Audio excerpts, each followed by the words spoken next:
Maintenant, on continue toujours, il va sans dire, de suivre cette situation. Madame Roche le disait, pour le moment, tout est calme.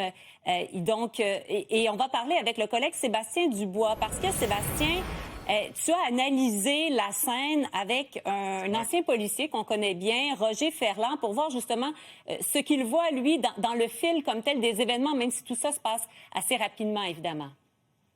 Oui, ça se passe rapidement. D'une part, il y a tellement de réactions depuis hier. Hein, on le sait, à la fois aux États-Unis, il y en a qui condamnent le geste, d'autres évoquent la légitime défense. Et effectivement, on a regardé le vidéo ce matin en boucle avec l'ex-enquêteur Roger Ferland qui dit d'entrée de jeu, il faut être prudent. C'est difficile de condamner de prime abord le travail des policiers parce qu'il y a trop d'éléments qui manquent à l'analyse. Aussi difficile de dire si, dans le contexte, il y a eu un usage abusif là, de l'arme à feu, en mettant en cause ici le policier qui a dégainé son arme et qui a tiré donc ses projectiles en direction de la dame de 37 ans. Pourquoi il a senti une menace pour sa vie?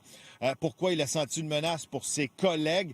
Ben, lui seul peut en témoigner et peut le justifier. Mais on est dans un contexte où le véhicule aussi représente en soi une arme à l'endroit des policiers. C'est ce que me disait Roger Ferland, que les policiers de l'immigration travaillent dans un contexte où ils sont sous pression. C'est le cas au Minneapolis, mais c'est le cas aussi ailleurs au pays, mais où la dame aussi, et ça, il l'a évoqué, clairement sur les images, on voit qu'elle a refusé de collaborer.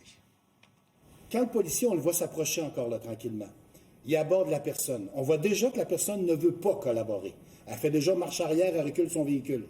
Quand elle avance, oui, on voit qu'elle braque les roues, mais on voit aussi qu'il y a un policier qui s'est placé en avant pour indiquer « non, tu n'avances plus, non, tu restes là ». Mais à partir du moment où le policier a pris une décision de se mettre en avant du véhicule dans la position qu'on le voit un petit peu là, là, ça devient difficile pour lui, j'ai envie de te dire, d'utiliser la désescalade. Puis, comprenons un contexte. Aux États-Unis, l'ordre, quand les policiers le donnent, il est extrêmement exécutif. Par rapport à nous, ici au Québec, où on va plus amener une négociation, une collaboration de la personne.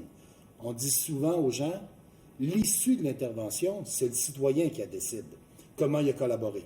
Là, on sent qu'il n'y a peut-être pas nécessairement de collaboration, mais est-ce que les gens sont enclins à collaborer là-bas en ce moment? Est-ce que c'est facile de travailler pour le ICE en ce moment? Dans quel contexte sont-ils un peu sous pression? Beaucoup d'éléments en ce moment, Sébastien, qui nous manquent pour être capable de comprendre vraiment. Mais on le voit maintenant, on va le décortiquer, et l'angle qu'on le fait là, c'est comme ça que les témoins experts, tantôt à la cour, vont en faire une analyse aussi.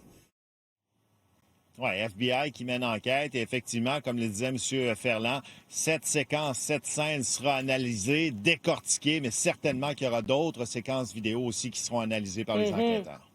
Tout à fait. Merci beaucoup, Sébastien. Au revoir. Au revoir.